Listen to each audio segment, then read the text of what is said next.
Alright, I just got my NFL football in the mail, so I'm gonna open it up, unbox it in this video. Came from the NFL shop. Ships out of Frazeysburg, Ohio.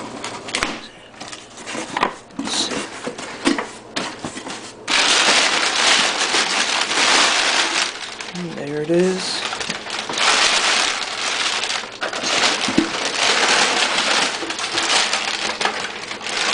Looks like it comes aired up and everything.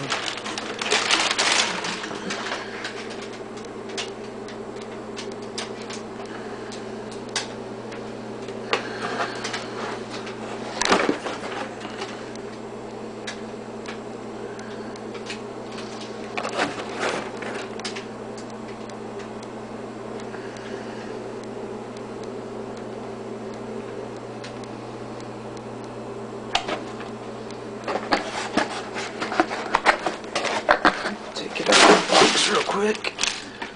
Yeah. So here it is. As you can see, it comes aired up.